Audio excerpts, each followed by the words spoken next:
हम लोग भक्ति रसायन सिंधु ग्रंथ से पढ़ रहे हैं। द्वितीय विभाग यानी दक्षिण भाग, प्रथम लहरी विभाग नामक और भगवान के गुणों पे विचार हो रहा है। इसमें 22वां गुण है वशी।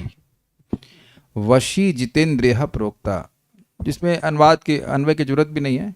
जिसने अपनी इंद्रियों को जीत लिया है वह वशी कहलाता है। जो वश में हो नहीं, जिसकी इंद्रियां उसके वश में, उसको वशी कहते हैं। ठीक है, ओके।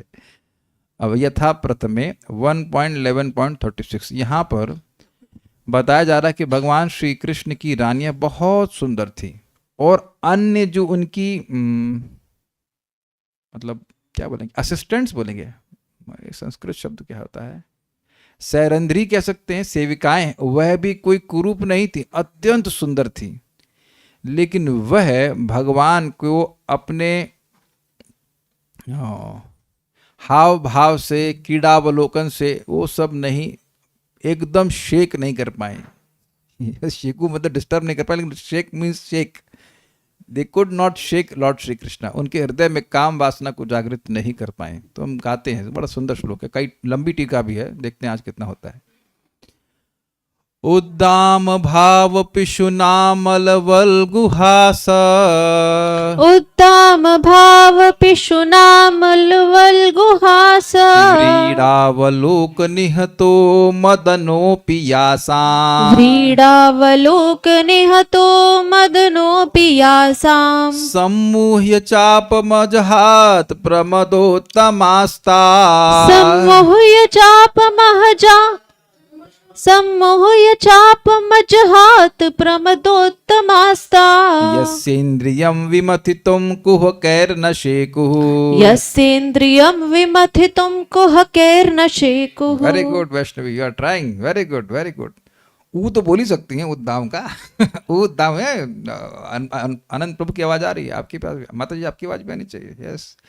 उद्दाम भाव पिशुनामल वल्गुहास, उद्दाम भाव पिशुनामल वल्गुहास, व्रीडावलोक निहतो मदनो पियासाम, व्रीडावलोक निहतो मदनो पियासाम, सम्मोह्य चापमजहात प्रमदोत्तमास्ता, सम्मोह्य चापमजहात प्रमदोत्तमास्ता, यस्येन्द्रियं विमथितुं कुहकैर्न शेकुः, यस्येन्द्रियं विमथितुं कुहकैर्न शेकुः। उद्दाम भाव पिशुनामल वल्गुहास, उद्दाम भाव पिशुनामल वल्गुहास, व्रीडावलोक निहतो मदनो पियासाम, व्रीडावलोक निहतो मदनो पियासाम, सम्मोह्य चापमजहात प्रमदोत्तमास्ता, सम्मोह्य चापमजहात प्रमदोत्तमास्ता, यस्येन्द्रियं विमथितुं कुहकैर्न शेकुः, यस्येन्द्रियं विमथितुं कुहकैर्न शेकुः। Yes, the kids are picking. Very good kids. What do you like? We will feed you nicely. Shrimad Bhagavatam 1:11-36 में श्री कृष्ण के वशित्व का उदाहरण इस प्रकार है। वशित्व मतलब वश में, अपने जो अपनी इंद्रियों को वश में रखते हैं। वशी होने का गुण, जिनकी निर्मल और मधुर मुस्कान उनके हृदय के उन्मुक्त भावों को सूचित करने वाली थी, जिनकी लजीली चितवन, लज्जा से युक्त दृष्टिपात, जिनकी लजीली चितवन की चोट से बेसुध होकर विश्व विजयी कामदेव ने भी अपने धनुष का परित्याग कर दिया था। कमनीय व्रज रमणिया अपने, ये व्रज रमणिया नहीं है, ये गलती हो गई, जैसे कमनीय रानियां हैं, रानियां होना चाहिए, अपने काम विलासों से श्री कृष्ण के मन को तनिक भी शुद्ध ना कर सकी, किंतु अपने प्रेमा रूप ही उन्हें सेवन कर सकी। ये त्रुटि हो गई यहाँ पर, ये रानियों के बारे में बात हो रही है, ना कि गोपियों के बारे में। ऑल्दो ये गोपियों पे भी लागू होगा, but it is referring to the gopi, the महिषिस। ठीक है, अरे फिर अन्वय में भी गलती हो गई, गोपियाँ नहीं है यहाँ पे, रानियाँ हैं, हमें ठीक करना भूल गया। जिन रानियों के उद्दाम भाव पिशुना, उद्दाम मतलब उद्दत, भगवान श्री कृष्ण अपने पति के प्रति अत्यंत वह आकर्षित थीं, वह रानियां। ये गलती हुई, इसको सुधार कर चलिएगा। मैं पता नहीं कैसे इतना सब कुछ ठीक है, ध्यान नहीं गया। एनीवेज, जिन रानियों के उद्दाम भाव पिशुना, उद्दाम समझ में आ रहा है? उद्दाम का मतलब होता है उत्कट, बहुत बढ़ा हुआ। भाव मतलब श्रृंगार का भाव, भगवान उनके पति हैं इसलिए। और पिशुना मतलब व्यक्त करने वाला, प्रकट करने वाले। अमल वल्गु हास, निर्मल सुंदर हास्य से। देखिए स्वाभाविक सी बात है कि कोई लड़की अगर किसी लड़के के प्रति आकर्षित है या अपने पति के प्रति आकर्षित है, तो वह जो भाव हृदय में है वो उसके भाव भंगिमा से, मतलब जो आंखों से या उसकी मुस्कान से प्रकट होगा। अगर कोई मान लीजिए ऐसे कोई भी लड़की ऐसे देख रही है किसी को, तो आप ये नहीं कह सकते कि oh he loves me. You can't say that, you may assume but you can't say like that. नहीं, जब ये सब गर्ल पॉइंट बॉयफ्रेंड में चलता, हाँ उसने हल्का सा मुस्कुराएगी, ये करेगी, तो अपने अगर वो आकर्षित है तो वह भी तो कुछ प्रस्तुत करेगी ना कि भाई हम आपके प्रति आकर्षित हैं। तो ऐसे एकदम पुलिस इंस्पेक्टर वाली अगर ऐसे कोई देखेगा तो कोई अपने भाव को नहीं प्रस्तुत कर रहा। सो यू नो दैट कि जो हृदय का भाव होता है वो चेहरे पे आ जाता है। कई कहते भी ना, मुंह काहे लटकाए हो, क्या कुछ दुख हो गया, तो face is a index of mind. तो बात यह है कि जो उनका भाव भगवान के प्रति उमड़ रहा है रानियों का, वो उसको प्रकट करने वाले अमल वल्गु हास, निर्मल सुंदर हास से। वल्गु हास मतलब सुंदर, हास मतलब हास्य से। व्रीड़ावलोक निहत, व्रीड़ा प्लस अवलोक प्लस निहत।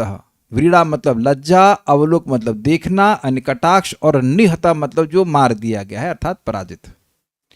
व्रीड़ावलोक निहत, लज्जा युक्त कटाक्ष से पराजित। मदन अपि, कामदेव भी। अब कामदेव भी क्यों कहा जा रहा है? क्योंकि कामदेव ने जगत में सबको हराया है, फिर भी ये जो भगवान रानियों की दृष्टिपात है भगवान श्री कृष्ण के ऊपर, वो कामदेव को हरा दे रहा है। इस कारण से सम्मोह्य चापम अजहात, सम्मोहित होकर या मोहित होकर के चापम अपने धनुष को छोड़ दिया। देखिए कोई लड़का है कोई लड़की है, तो आंखों से बाण का सिस्टम रहता है, मतलब कामदेव प्रहार करता है उस दोनों के हृदय में, तो एक दूसरे के प्रति आकर्षित होते। देखिए आप लोग सबका अनुभव है कि अगर रजोगुण से प्रभावित नहीं है कोई व्यक्ति, तो ये सब फीलिंग्स नहीं आती हैं। unless you are bewildered by काम, you are not disturbed by these things। ये सब साधना में अनुभव करते हैं, अच्छा खासा थे तो डिस्टर्ब हो गए, और अच्छे हैं तो कोई डिस्टर्बेंस नहीं हो रहा है। I hope you are getting the point. जब लगने लगता है कि हाँ अब तो हम सिद्धि अवस्था को प्राप्त हो गए, तो काम देखे अच्छा ठीक है, so now you pass this test. आप इस बात को समझते हैं। ऐसे विश्वामित्र जी अब तपस्या कर रहे हैं, कितने साल? 5 साल के बाद 60,000 साल। वी कांट इवन कंसीव की मतलब क्या है 60,000 ईयर्स। यहाँ तो 20 साल में आप अपने को सीनियर डिवोटी मानने लग जाते हैं। बच्चा भी नहीं है भाई, तो कहाँ 20 और 60,000, जरा डिवाइड करिए वेदवादी कितना परसेंट आया? 620 ईयर्स। आप कितने साल से भक्ति कर रही हैं? अब तो सीनियर हो गई हैं आप शायद, नहीं हुई? कितने साल से कर रही हैं? 5 साल से। 5 साल से 5 डिवाइड बाय 60,000 तो परसेंटेज निकालते रहिए आप। तो आप समझ लीजिए कि 60,000 साल और नॉन स्टॉप तपस्या कर रहे हैं। तब भी मेनका थी ना, मेनका भी ने डिस्टर्ब भी नहीं किया, देखा भी नहीं। ध्यान दीजिएगा, मेनका न देखी न बातचीत करी, ये भी नहीं बोली आई लव यू, कुछ नहीं बोली। पायल की झनकार से वो समझ गया कि लड़की को लड़का तो हो नहीं सकता है। उसी से उनको देख कर गए। This so amazing. और अब स्वर्ग की अप्सराएं रानियों की तुलना में कुछ नहीं है। तो अब थोड़ा तुलना कीजिए ना, कैमुत्र लगाइए कि भगवान घिरे हुए हैं रानियों से, और रानियां उनको देख रही हैं, उनसे मुस्कुरा रही हैं और बातचीत भी कर रही होंगे। देखना बड़ा प्रभावशाली होता है भाई। और भगवान भी देख रहे हैं, ऐसा नहीं कि भगवान नहीं देख रहे हैं, ऐसे ना आंखें बंद करके बड़े तपस्या कर रहे हैं अकेले जंगल में, नहीं। That's amazing, that's very amazing. और अच्छा, पति अपनी पत्नी से कुछ आदान प्रदान कर भी रहा है तो कोई नुकसान भी तो नहीं माना जा रहा। बट द पॉइंट इज, ऐसा होने पर भी कि ऐसी सुंदर स्त्रियां हैं जिनके आगे मदन ने भी घुटने टेक दिए। वे प्रमदोत्तमाएं। प्रमदा देखिए स्त्री को कहते हैं, और उत्तम मतलब श्रेष्ठ। प्रमद क्यों होता है? क्योंकि देखिए जगत में प्रसिद्ध बात है कि कोई पुरुष है वो स्त्री के प्रति देख करके पागल हो जाता है, जनरली देखा जाता है, they get trapped. Honey trap बोलते क्या होते हैं देखिए, Honey trapped, they become attracted, that's a fact. आप प्रभुपाद जी का तात्पर्य इस पे पढ़ लीजिएगा। तो वो उसमें भी प्रमद, किसी को भी प्रमद करने में सर्वश्रेष्ठ, मतलब सबसे सुंदर नारियां, यस जिन श्री कृष्ण के इंद्रियम यानी इंद्रियों को कुहकाए विमथितुम नश्य को, छल कपट से विचलित करने में समर्थ ना हो सके। अब ये छल कपट कैसे आ गया? देखिए बात समझिए, बड़ा सूक्ष्म टीकाएं हैं, बात यही समझ लीजिए। देखिए दो प्रकार का बैच है, एक है रानी और रानी के अनुचर। तो रानियों का भगवान के प्रति शुद्ध प्रेम है, इसको हटा दीजिए बीच में रहा। रानियां भगवान की शुद्ध प्रेम, रानियां भगवान को शुद्ध प्रेम से देख रही हैं, लेकिन जो दूसरी स्त्रियां हैं जो रानियों की अनुचर हैं, वो भी वैसा प्रेम चाहती हैं जैसा रानियों का श्री कृष्ण के प्रति है, लेकिन ऐसा प्रेम है नहीं, एस्पायर कर रही हैं। तो अब जो उनके जितनी मात्रा में उनका प्रेम है उतनी मात्रा में तो श्री कृष्ण को शेक कर रही हैं, लेकिन जितनी मात्रा में कुहक है उतनी मात्रा में वो शेक नहीं कर रही। कुछ समझ में आ रहा है? शेक करने का मतलब ना शेक मतलब विचलित करने में समर्थ नहीं हो सकते हम, शेकू का अर्थ शेक करने के लिए लेकिन यहाँ शेकू का अर्थ खाली है समर्थ होना। तो विमतित्वम न शेकू, ये पॉइंट समझना होगा, तब आपको मजा आएगा टीका में। फिर रिपीट कर रहा हूं, देखिए भगवान, अब कहेंगे ऐसा कैसे बोल सकते हो, भगवान तो निरंतर अपनी रानियों के संग रहते थे। अब ये if he was not a hand packed, अगर स्त्रैण नहीं होते तो काहे तो सत्यभामा के लिए परिजात उखाड़ के ले आते, बवाल करते उससे देवताओं से, कि बड़ा बिन डिटैच हस्बैंड नहीं। ऐसा भगवान थे कि अपने महल से जाते ही नहीं थे ही वॉज अ गृहस्थ, जो लिटरली गृह में स्थित नहीं मेदी नहीं, गृहस्थ, गृह में स्थित, महलस्थ कह लीजिए, महल से जाते ही नहीं थे। आप कहेंगे नहीं जाते तो थे, लेकिन वो विस्तार में अपने को यहाँ भी छोड़ के जाते थे, इनकंसीवेबल। बट हर रानी को लगता है कि हमसे देखिए इतना प्यार करते हैं कि जाते ही नहीं है और हर रानी के साथ रहते थे। तो अब ऐसा स्त्रैण व्यक्ति हो तो क्या बात, क्यों बात आ गई सब यहाँ से? हाँ, तो जगत में तो यही बात होगा ना, जगत में यही विदित होगा कि तो बहुत स्त्री में आसक्त है। ये इसके पहले वाला श्लोक देखेंगे ना, 1:11:35 रे में स्त्री करके श्लोक वहां पे आया है। तो ऐसा प्राकृत यथा, ऐसा भगवान स्त्रियों के संग रमण किए जैसे कोई प्राकृत मनुष्य करता है। यथा मतलब देखिए, यथा मतलब प्राकृत मनुष्य 16,108 बीवी नहीं रख सकता है, और उसके संग अटेंडेंट्स भी। तो अब यहां पर जो अटेंडेंट रानियां हैं उनका भगवान के प्रति प्रेम है, उस प्रेम के कारण भगवान ऐसा लगता है कि उनके वश में नहीं है। और जिन स्त्रियों का, आप समझना चाहिए कि भगवान श्री कृष्ण सभी स्त्रियों को आकर्षण करने वाले हैं, यानी कि रानियों को तो आकर्षित कर ही रहे हैं और जो बाकी उनकी असिस्टेंट है उनको भी आकर्षित कर रहे हैं। तो वो जो स्त्रियां हैं उनका प्रेम, they are aspiring to love Krishna as the queens. जैसे रानियां सेवा कर रही हैं, प्रेम कर रही हैं, वैसा कर रही हैं, लेकिन कुछ उनके मन में जो और अन्यथा इच्छा है उससे वह भगवान को विचलित नहीं कर सके। बड़ा गुह्य अर्थ है। अर्थात भगवान वश में होते हैं, भक्त के वश में होते हैं, लेकिन भक्ति के वश में होते हैं, ना कि प्रेम के वश में, ना कि किसी काम के। उम्मीद है कि बात समझ में आ रही होगी। बहुत अच्छी टीका है इस पे की है, देखते हैं कितना पढ़ पाते हैं। दुर्गम संगमनी टीका, पहले इसको पढ़ें कि पहले चक्रवर्ती बात की टीका पढ़ते हैं। श्रीधर स्वामी की टीका भी है, ओहो मैंने सोचा इसको हटा दूंगा, लेकिन पहले श्रीधर स्वामी की टीका पढ़ेंगे, फिर आप लोगों को ये समझ में आएगी दुर्गम संगमनी। यद्यपि श्रीधर स्वामी जी ने भक्ति स्वामी सिंधु में टीका नहीं करी है क्योंकि वो पहले आ चुके हैं, लेकिन हम इस श्लोक की टीका रख दें यहाँ पर, तो फिर से इसको आस्वादन करते हैं। प्रश्न है कि श्री भगवान भी स्त्रियों आदि का संग करते हैं, अतः वे संसारी ही प्रतीत होते हैं, तो ये कैसे कहा जाता है कि श्री भगवान ही श्री कृष्ण के रूप में अवतरित हुए? मतलब श्री कृष्ण भगवान है, ऐसा कैसे हो सकता है? वो तो भोगों में पड़े हुए हैं।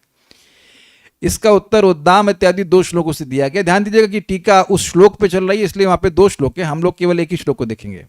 उन सबों के गंभीर अभिप्राय की सूचना उन नारियों की मनोज्ञ हंसी लज्जापूर्वक देखने के कारण काम रहित शंकर जी भी मोहित होकर लज्जा के कारण अपने पिनाक ने धनुष का परित्याग कर दिया। अब ये शिव जी कहाँ से आ गए? शिव जी तो आए नहीं श्लोक में, कहाँ से शिव बाबा कहाँ से आ गए?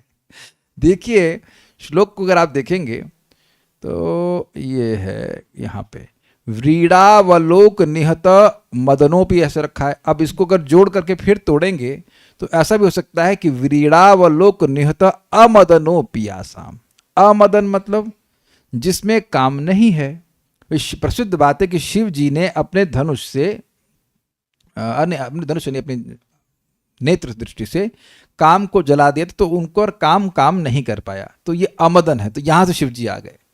तो कह रहे हैं कि ये जो गोपियां ये रानियां हैं इतनी सुंदर हैं कि शिव जी भी अपने धनुष को त्याग कर दिए, कि एकदम वो मोहित हो गए।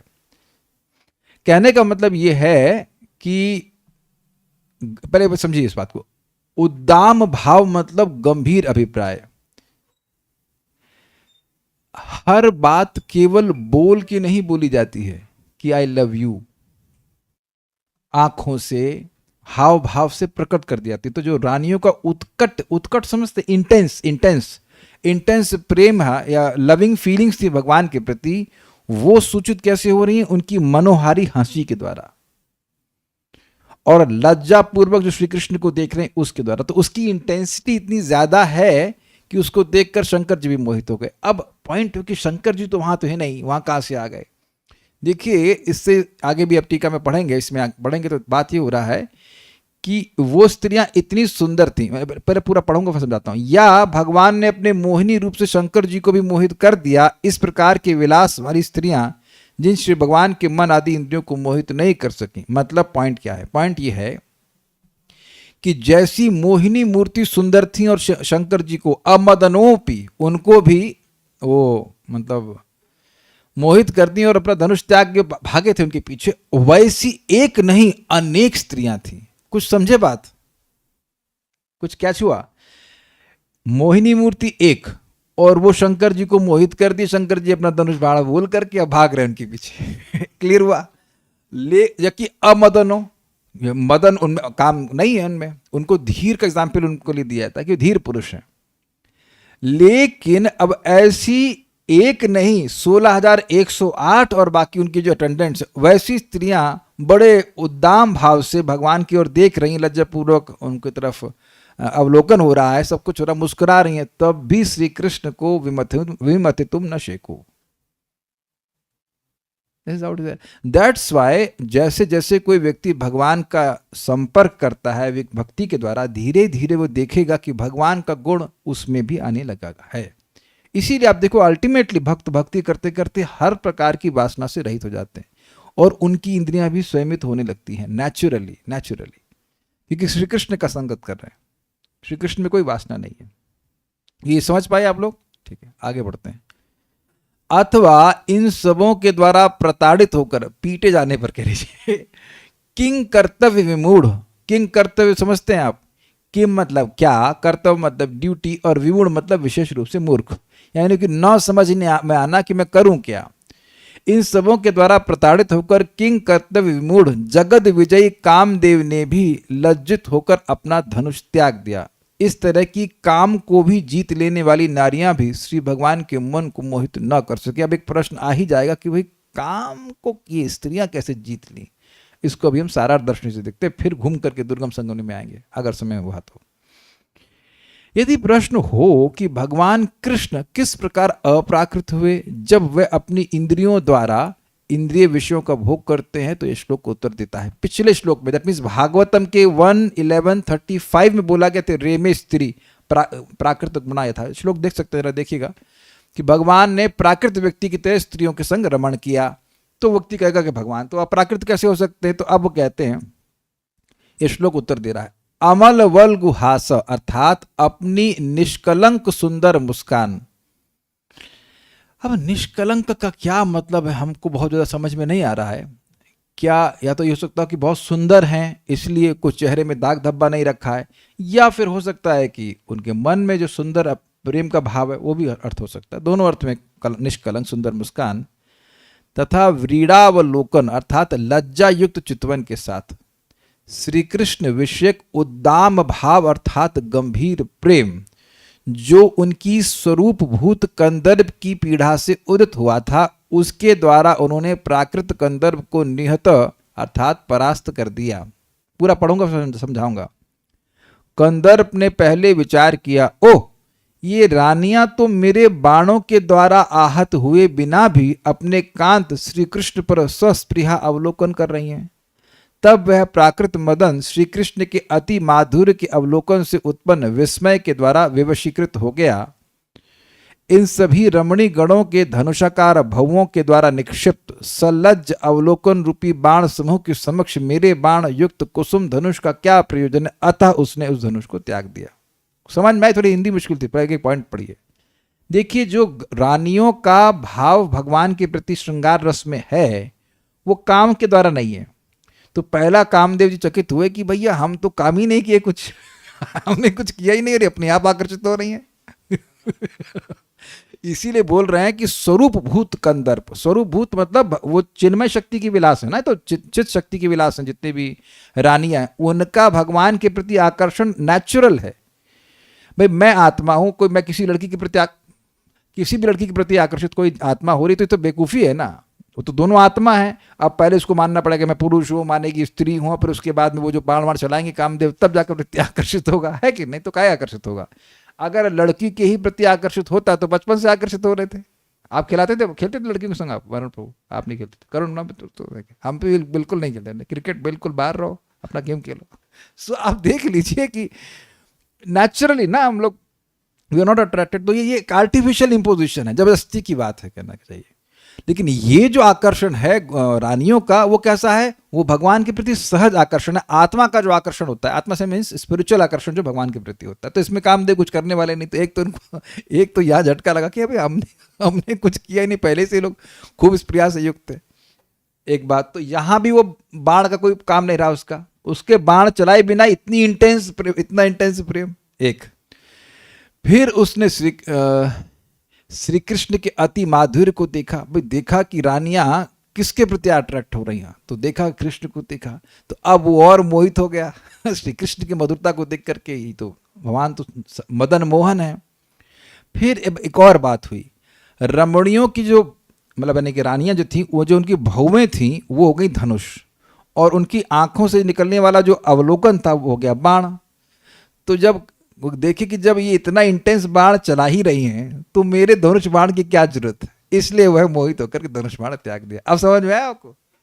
Got it? अच्छा, ये लोग आपस में ही सेटिंग कर ले लिए तो ऐसे बाण वाण चल रहा आपस में, तो हमको चलाने की क्या जरूरत है और इतना इंटेंस बाण चल रहा। मान लो आप कहीं युद्ध करने जाए, वहां लोग बम मार रहे हैं, आपकी पिस्तौल कौन देगा डिश डिश डिश डिश तो उसने कहा हमारा बाण इन पे काम नहीं करेगा। काम नहीं कर रहा है, देख ही रहा है ना, उसके बाण चलाए बिना ही रानी आकर्षित हो रही है श्री कृष्ण के प्रति, ये बात बोल रहा है। Got it? इसलिए उसने धनुष को त्याग दिया। यद्यपि वह प्रमदाओं में उत्तम थी, स्त्रियों में उत्तम थी, परंतु श्री भगवान की इंद्रियों को विमथितुम अर्थात अपने वश में लाने के लिए अपनी कुहकाई अर्थात कपट युक्त सुंदर मुस्कान तथा चितवन आदि के द्वारा न शेकु अर्थात समर्थ नहीं थी। तथापि यदि वह कटाक्ष प्रेम से प्रयुक्त होते तब वह भगवान की इंद्रियों को विचलित करने में शक्य थे। ये बात समझ रहे हैं? अगर कोई भी स्त्री, देखिए रानिया में तो शुद्ध प्रेम है, तो रानियां अगर भगवान को देख रही हैं तो प्रेम से देख रही हैं। प्रेम का मतलब they want to serve Krishna. और अगर किसी भी स्त्री में कुछ ऐसा है कि they want to enjoy Krishna, then ना, तो वो भगवान को समर्थ नहीं कर सकते। मतलब ये दिखाए कि बहुत सुंदर स्त्री है, कोई स्वाभाविक सी बात है कि बहुत सुंदर स्त्री है तो अब उसके प्रति उसका पति है या बॉयफ्रेंड है वो पगला जाते हैं, because they become subservient to her beauty. ये कहने का मतलब उसकी सौंदर्य के प्रति वो आकर्षित हो जाते हैं। लेकिन भगवान सौंदर्य से नहीं सेवा भावना से आकर्षित होते हैं। उम्मीद है कि बात समझ में आ रही है। सारे सौंदर्य के आधार तो वही है। हम एग्जाम्पल देते हैं आपको। एक हमको भक्त भी तो गृहस्थ है, तो तब मैं ब्रह्मचारी था, तो एक दिन बुलाए थे, फिर जाओ कड़ी चावल खिलाएंगे। लोग गए कड़ी चावल खाने के लिए, खाए, बहुत साल पहले की बात है। अभी परसों तरसों जब भी बात हो रही थी, तो आना प्रभु जी कड़ी चावल खाना। हमने कहा ठीक है। क्यों ठीक है? अब ये अभी बना सकते हैं, हम भी बना सकते हैं, घर में है व्यवस्था, बना लेंगे। जब अपने पास खुद ही व्यवस्था, तो आप क्या हमको कड़ी चावल से आकर्षित करेंगे? Got it? जिसके पास बहुत पैसा उसे कहो मैं तुमको 10,000 रुपये दूंगा, आ जाओ करोड़पति अरबपति को तुम 10,000 रुपये दिखा रहे हो। तो भगवान तो सारे सौंदर्य के आगार है, तो उनको सौंदर्य से आप आकर्षित नहीं करते। It is brilliant point. आप कुरूप हो या स्वरूप हो, जो भी कुछ भी स्वरूप हो, उससे कृष्ण को कोई फर्क नहीं पड़ता। व्हाट रियली मैटर्स इज कि हमारी कितनी सेवा भावना है, और ये हमारे कंट्रोल में है, बिकॉज सर्विस तो हमारे हाथ में है ना, सर्विस एटीट्यूड, हम कितना भगवान की प्रेम से सेवा करना चाहते हैं। ये एक बहुत बड़ी मिस्टेक है, बहुत बड़ी मिस्टेक है। कभी कभी लोग कहते हैं वो बड़े सुंदर हैं, तो अरे तो भगवान को सौंदर्य से तो ना मतलब होता है। भगवान कहने पत्रम पुष्पम फलम सौंदर्यम अरे लाओ पत्र लाओ, कुछ पत्ता वत्ता लाओ यार, इतना सौंदर्य के क्या करेंगे हम। तो एनी वन, सुंदर हो या ना सुंदर हो, एग्जाम्पल दिए भी जाता है, वो क्या नाम है उसका, कुब्जा। कुब्जा कौन सी बड़ी सुंदर थी, एक्चुअली सुंदर थी लेकिन वो कुबड़ी थी, तो कुबड़ी होने से सारा काम गेम खराब हो जाएगा। मान लो कोई बहुत सुंदर स्त्री है, लड़की है, और एकदम नट्टी है 3 फीट की, तो नहीं अच्छी लगेगी। उसकी पीठ एकदम टेढ़ी हो जाए तो कहाँ अच्छी लगेगी, लेकिन फिर भी कृष्ण को संतुष्ट किया उसने। तो बात समझने वाली है कि भगवान श्री कृष्ण आकर्षणी सचा, भगवान श्री कृष्ण को आकर्षण प्रेम भक्ति करती है, ना कि ये सब भौतिक गुण जैसे कहना चाहिए।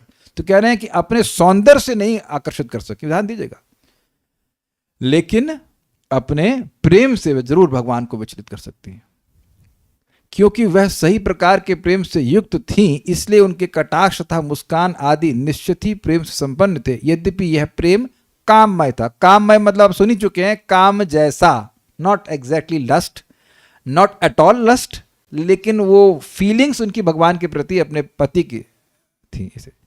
इस श्लोक में वे रानियां भाव पिशुना अर्थात प्रेम युक्त शब्द से वर्णित हुई हैं, और अन्य कुहकई अर्थात कपट से युक्त शब्द से वर्णित हुई हैं।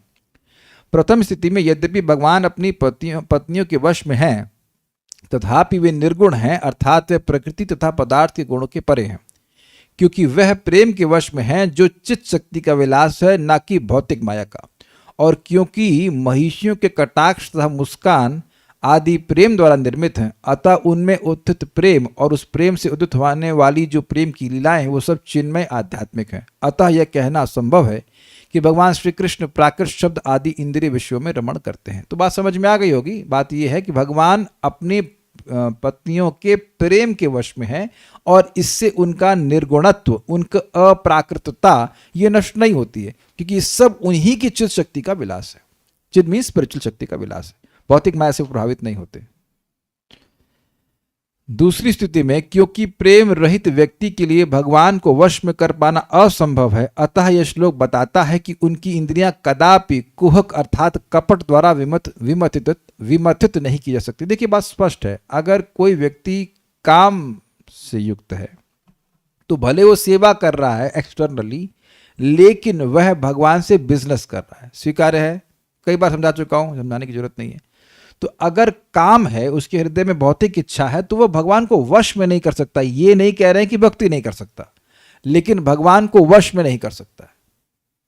I hope it's very clear. तो भगवान उसी व्यक्ति के वश में होते हैं जो निष्काम होता है। अहम भक्त पराधीनो, स्पष्ट है, न ही स्वतंत्र ही द्विजा, हे द्विज हे ब्राह्मण, मैं स्वतंत्र नहीं हूं, मैं तो भक्त के पराधीन हूं। तो भक्त मतलब क्या? भक्त मतलब जो निष्काम है। देखिए सकाम भक्त को आप भक्त नहीं कह सकते हो, वो बोल दिया जाता है सकाम भक्त, but he yes we are doing सकाम भक्ति, but actually that is not भक्ति। भक्ति केवल एक ही है, उसे कहते हैं निर्गुणा भक्ति, शुद्ध भक्ति, अनन्य भक्ति, ये बात होती है। भक्ति का संपर्क है इसलिए बोल देते हैं।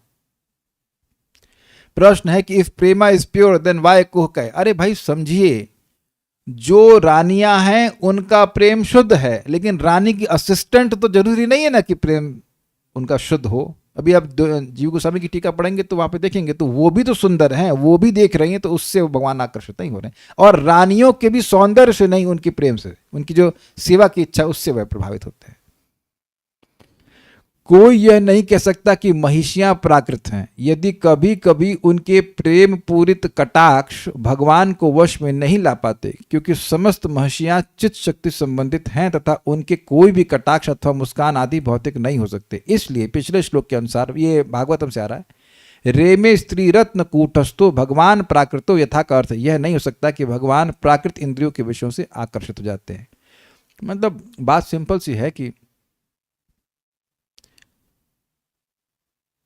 बात यह है कि कभी कभी भगवान चले भी जाते हैं, हस्तिनापुर जाते हैं कि नहीं, अब कुछ महीनों तो चले जाते हैं, तब तो रानियां दुखी होती हैं। तो कभी वहां देखते हैं कि भगवान को देख रही हैं रानियां और प्रेम पूर्ण दृष्टिपात ही हो रहा है, तब भी भगवान उनके वश में नहीं आते, भगवान चले जाते हैं। ये तो आप जानते हैं इस बात को। तो इससे ये नहीं अंदाज लगा लेना चाहिए कि जो दृष्टिपात रानियां कर रही हैं वो भौतिक है। आप समझे लॉजिक?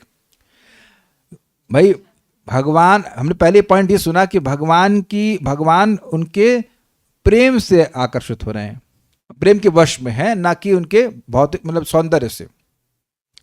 तब आप कहेंगे अच्छा तो फिर भगवान अगर चले, यानी कि जो भौतिक इच्छाओं से युक्त होकर के भगवान को देख रही हैं या जो भी कुछ है, तो उससे भगवान वश में बिल्कुल नहीं आते। एक बात। अब यानी कि एक केस अगर आप पकड़ लें कि भगवान हस्तिनापुर चले गए, तो अब अच्छा तो इसका मतलब है अपने पत्नी के वश में नहीं है।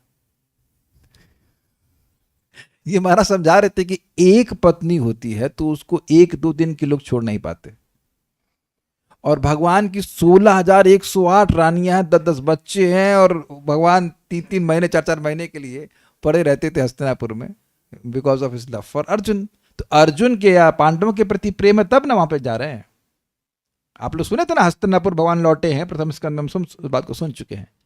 तो अब इसका मतलब है कि रानियों का मतलब जो दृष्टिपात है बहुत होगा, तभी उनके वश में नहीं। तो ऐसा नहीं है, ऐसा नहीं है, इट्स नॉट लाइक दैट। उनके कटाक्ष और मुस्कान कभी भौतिक नहीं हो सकते हैं।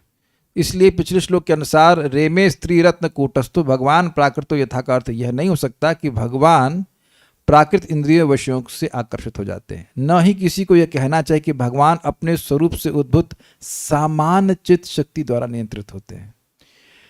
वास्तव में वह केवल प्रेम द्वारा नियंत्रित होते हैं, जो कि चित्त शक्ति का एक विशेष कार्य है। अगर आपको याद हो, चित्त शक्ति के 3 विभाजन होते हैं, संवित, संधिनी और हलादनी। और भक्ति शक्ति क्या होती है? संवित प्लस हिलादनी। तो संवित प्लस हिलादनी is equals to love of God. पढ़े हैं सब, इसी ग्रंथ में पढ़े हैं। इससे भगवान आकर्षित होते हैं, संधिनी से भी नहीं होते। प्रैक्टिकल आपके सामने लिखा हुआ है, चित्त शक्ति का एक विशेष विलास है भगवत प्रेम, उससे भगवान नियंत्रित हो जाते हैं। बड़ा अद्भुत है कि इसकी स्वरूपा है श्रीमती राधा रानी, मतलब वो समुद्र मान लीजिए वो, और उसकी एक बूंद भी किसी जीव को मिल जाती तो उससे भी नियंत्रित हो जाते हैं। कृष्ण, तो ये थोड़ा समझना चाहिए। इस सिद्धांत से अब कोई और अधिक आपत्ति नहीं। वापस अब हम लोग दुर्गम संगनी टीका पढ़ते हैं, अब थोड़ा समझ में आएगा वो कुछ। कहां गई? कामदेव भी उन रानियों के उत्कट भाव को सूचित करने वाले निर्मल और मनोहर हास्य तथा लज्जा युक्त कटाक्ष से अर्थात मुस्कान और सलज्ज दृष्टि से आहत हो गया, अर्थात उसकी महिमा से व्यर्थ कर दिया गया, मतलब अपनी महिमा से, अर्थात उसके अस्त्र आदि का बल निरस्त हो गया। अब आप समझ रहे हैं कि क्यों बल निरस्त हो गया? वो उसके बिना ही भगवान के प्रति आकर्षित हो रही थी, वो बाण मारे ही नहीं और इधर चल रहा है, इधर सारा गेम हो रहा है। इसलिए सम्मोहित होकर उसने अपना धनुष त्याग दिया। उसने श्री कृष्ण को देखा और वहीं मोहित हो गया और कहा कि हमारे बाण का प्रयोजन का छोड़ो, एक मतलब नहीं। वहां उसने अपने निजास्त्र का प्रयोग नहीं किया, यही अर्थ। अब आ रहा ना समझ में? ठीक है। इसीलिए गीत गोविंद 3.13 में कहा गया है कि भ्रू पल्लवम धनुरपांग तरिंगतानी बाणहा। भ्रू पल्लव, भावों के जो ये पल्लव मीन्स कंपेयर टू लीव्स, ये जो भावें हैं उनको भ्रू पल्लव कहा गया है। तो उनको मतलब लीव जैसी शेप में होता है, पहले थोड़ा मोटा होता है बाद में पतला हो जाता है ना, तो इसलिए इसको भ्रू पल्लव कहा गया। वही धनु है, जो रानियों के भवें थी वही धनुष थी, यानी कि कामदेव का धनुष धनुष नहीं था, वही धनु थी। और अपांग, अपांग क्या होता है? अप अंग, अप मतलब दूर होना और अंग मतलब आंख। आंख से जो दूर जाता है वो क्या होता है? दृष्टिपात होता है कि नहीं? तो दृष्टिपात की तरंग, तरंगितानी मतलब अनेक तरंग, एक बार दृष्टिपात नहीं कई बार दृष्टिपात हो रहा है, वो हो गए बाण। तो कामदेव का बाण बाण नहीं था, कामदेव का धनुष धनुष नहीं था। रानियों का जो दृष्टिपात है, सॉरी भौवें हैं वो धनुष हैं, और जो उनके दृष्टिपात हैं वो हो गए बाण। तो ये हो गए बाहर, ये जॉबलेस हो गए। भौवें ही धनुष हैं और कटाक्ष की तरंगे ही बाण हैं। ऐसा वचन होने से रानियों के आकर्षण की महिमा दर्शन के लिए एक उत्प्रेक्षा मात्र है। मतलब क्या उत्प्रेक्षा मात्र है? बोला गया है कि कामदेव निहत, कामदेव मार दिए गए। अब कामदेव वहीं मार दिए गए होते तो हम लोग को भक्ति में आसानी होती कि नहीं? लेकिन कामदेव मरे नहीं थे, उन्होंने अपने अस्त्र उस कंडीशन में छोड़ दी। काश मर गए होते लेकिन बड़ा आराम से भजन हो रहा होता, लेकिन ना, मरे नहीं वो। तो ये उत्प्रेक्षा है। उत्प्रेक्षा मतलब होता है मानो ऐसा हो गया, मानो ऐसा हुआ नहीं, मान लो कि ऐसा हो गया, मानो वो ऐसा सम्मोहित होकर धनुष त्याग दिए कि मानो कि वे निहत अर्थात मर गए हों। ये उत्प्रेक्षा की जा रही है। This is really nice. काम ही नहीं था उनका कुछ, सारा काम तो रानी अपने आप ही कर ले रही उनको काम दे की जरूरत ही नहीं है। तो उम्मीद है कि आप लोग रियलाइज कर पाएंगे इस बात को। वैसी उत्कट प्रेम, उत्कट मीन्स इंटेंस प्रेम वाली होने पर भी, अब देखिए बड़ा अच्छा अर्थ है। अब ये प्रमोदोत्तमा का अलग अर्थ ले रहे हैं। प्रमोदोत्तमा, प्रमोदोत्तमा का तोड़े हैं ऐसे, प्रमदेना अर्थात प्रकृष्ट प्रेमानंद विशेषेना, ऐसे कह लीजिए, प्रेमानंद विशेष के द्वारा परमोत्कृष्टा वे रानियां। मतलब रानियां भगवान को देख रही हैं और भगवान के प्रति प्रेम है तो उनको अत्यंत सुख अनुभव हो रहा है, प्रेम का आनंद हो रहा है। प्रेम रानियों के पास भी आपको समझ में आना चाहिए, तो उनको बहुत आनंद हो रहा है उसको देख करके, और इस कारण से वो रानियां परमोत्कृष्ट थी। और ऐसे रानियां भगवान को अपने मुस्कान से और लज्जा युक्त अवलोकन से देख रही थी। अपने वृंद में ही जो उत्कृष्ट प्रेम वाली हैं, मतलब रानियों का एक ग्रुप है, जैसे रुक्मणी और उनकी असिस्टेंट, सत्यभामा और उनकी असिस्टेंट, ये सब वृंद करें, उन रानियों के समान होने की इच्छा से कुहकई, वैसे वास्तविक प्रेम के अभाव से कपट के अंश से प्रयुक्त होते हुए कटाक्ष आदि से कुछ स्त्रियां, जिन श्री कृष्ण की इंद्रियों को विशेष रूप से मथने के लिए समर्थ न हो सकें, किंतु अपने प्रेम के अनुरूप ही समर्थ हो सकें, यही भाव है। कुछ समझ में आया? मैं रिपीट करता हूं, समझाता हूं। रानियां तो भगवान को कैप्चर की हुई हैं, ठीक है, हर रानी के द्वारा कैप्चर्ड है, कितने लोग के द्वारा captured. That's how Krishna is. He can be captured by Vedavadini, and if Krishna willing he will be captured by me also, and also by Varun Prabhu, and also Nisha Mata ji, and scientist Prabhu, also you. सभी की तरह भगवान सबके लिए, मतलब वेदवादिनी को पूरा दे दिए तो उसके बाद मेरे लिए पूरा बचे हैं, और उसके बाद करना मतलब हाँ आप भी हैं, आपके लिए पूरा बचे हैं। 1 - 1 = 1। ये नहीं कि मैं भगवान को लेके भाग गया और आप कह रहे हमारे लिए बचे ही नहीं, सबके लिए बचे हैं। Okay, like that. तो रानियां तो प्रेम से कंट्रोल कर लें श्री कृष्ण को पूरी तरह, लेकिन कुछ स्त्रियां जो हैं वो वैसा प्रेम चाहती हैं श्री कृष्ण का के प्रति, जैसा कि रानी का है, जैसा कि उस वृंद की रानी का है। मतलब सम ऑफ देम आर एस्पायरिंग, जैसे रुक्मणी प्रेम कर रही हैं, काश हमारा भी होता। लेकिन अब श्री कृष्ण को देख के क्या मन में काम भावना नहीं आएगी? इतने सुंदर हैं, इतने सुंदर हैं, तो मन में काम भी है और प्रेम भी है। ध्यान दीजिएगा कि रुक्मणी जी ऐसे ही किसी का उनका सिस्टर नहीं बन सकता है। तो जो यहाँ पे बताया जा रहा है वो कुहक की व्याख्या हो रही है कि कुछ कपट का अंश है। ऐसा नहीं कि बिल्कुल काम से ही प्रभावित है, ऐसा नहीं है, बट समथिंग, जस्ट लाइक आप एग्जाम्पल लेंगे, क्या नाम लेते उसका, कुब्जा का। तो कुब्जा भगवान की सेवा करना चाहती थी, लेकिन भगवान से अपनी इंद्रिय भी तुष्ट करना चाहती थी। और जब वो भगवान के संपर्क में आए तो जैसे भगवान ने उसको स्पर्श किया तो सारी उसकी काम वासना नष्ट हो गई। उम्मीद है कि ये बात आप समझते हैं, और थोड़ा कृष्ण बुक पढ़ लीजिएगा इसी जन्म में। हम बार बार सब लीला नहीं बताएंगे, तो उम्मीद है कि पढ़ लीजिएगा। बहुत महंगी किताब नहीं आती है, कृष्णा बुक तो पढ़िए, वेदवाद नहीं। हाँ, हम देखिए उनको डांट रहे हैं, कहती हैं हम पढ़ नहीं पा रहे। इन्हीं की फ्रेंड का नाम क्या है, श्रुति रस्तोगी, उनका एक बच्चा भी है, ऑब्वियसली पति भी है, सब कुछ है। वो अपने जॉब के लिए कितना घंटा पढ़ती है, शायद 7-8 घंटे पढ़ ले रही है। हमने कहा वो जॉब के लिए 7-8 घंटे पढ़ते तो कम से कम 15-20 मिनट तो आप पढ़ सकते हो, पढ़ना चाहिए, क्योंकि you will be able to relish if you know the past time. At least past time तो पता होना चाहिए, थोड़ा पढ़ लिया करिए, अच्छा है। हम उनको पब्लिक में क्यों डांटते हैं? डांट नहीं रहे हैं, हम जस्ट टेलिंग कि कृष्ण बुक एक बार आप पढ़ लेंगे, कई बार अब ये भक्ति स्वामी सिंधु में सब लीलाएं आएंगी, हर बार मैं लीला पढ़ाऊंगा तो क्लास बहुत लंबी हो जाएगी, तो लीला एक बार समझ में आ जाना चाहिए क्या हुआ। वैसे इतना तो पता होगा कि वो एक, देखिए ध्यान दीजिए कि कुब्जा को पहले वो सीधा कर दिए, लेकिन तुरंत उसके पास गई नहीं, वो उनके कपड़ा पकड़ के खींचने लगे, तो अभी नहीं, बाद में आऊंगा। तो बाद में फिर वो कुब्जा के पास उद्धव जी के साथ जाते हैं। थोड़ा सा लीला को आप लोग जान के चलिए, अच्छा रहेगा।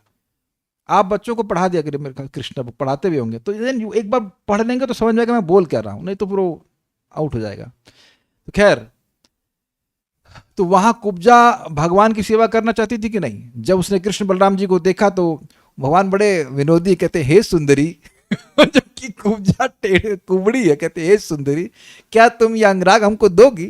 तो बड़े खुश होकर के वो बताइए वेदवाद ने पता है कृष्ण कौन सा अंगराग दी थी? वो कृष्ण को कौन सा अंगराग दी थी? कौन से कलर वाला? कोई बात नहीं, कृष्ण को दी पीला वाला और बलराम जी को दी नीला वाला। तो बलराम जी लगने लगे कृष्ण और कृष्ण लगने लगे बलराम जी, क्योंकि दोनों की शक्ल एक जैसी है। मतलब ऐसा बोलते हैं, सुना है कि इधर ले look similar but only colour difference is there. आपने देखा ना अभी कौन सी चली गई थी चंदन यात्रा में, आप क्या नाम है, राधा माधव जी को भी आप देखे होंगे, हम लोग तो फोटो वही वाला देखे थे, तो एकदम येलो कर दिया था कि नहीं, लो ब्यूटीफुल। तो इस प्रकार से कभी कभी भक्त लोग करते हैं। इवन बलराम जी को भी अलग अलग अंगराग लगाते, कभी नीला लगाएंगे, कभी कुछ करेंगे। तो खैर बात यह है कि वो सेवा करी कि नहीं करी। तो अब वो भगवान के प्रति आकर्षित तो सेवा भी कर रही, लेकिन उसके हृदय में कृष्ण को भोगने की इच्छा भी थी, कुछ थी। तो वो संभावना हो सकती है इसी तरह से कुछ अन्य स्त्री भी होंगी द्वारका में, लाइक दैट। तो वो जो उनका कपट अंश था उससे भगवान को आकर्षित नहीं कर पाई। कपट अंश से युक्त अगर उनका मुस्कान थी या लज्जा युक्त चितवन था, चितवन में अवलोकन था, उससे कृष्ण को आकर्षित नहीं कर पाए। लेकिन जो उनका प्रेम वाला अंश था, या जितना प्रेम था उतना वह भगवान को आकर्षित कर सके या वश में ला सके, ये बात बोले। तो स्पष्ट है कि भगवान श्री कृष्ण जितेंद्रिय हैं। और तो कुछ मेरे ख्याल से प्रश्न है नहीं, समझ में आ रहा होगा। Okay, all done. So Krishna भगवान की कृपा है कि एक ही दिन में हो गया, मुझे लगा था बहुत लंबा चलेगा। श्री श्री भक्ति स्वामी सिंधु की जय, श्रील प्रभुपाद की जय, निताई गौर प्रेमानंदे। उम्मीद है कि आप लोग समझ पाए होंगे और मैं बहुत तेज नहीं गया।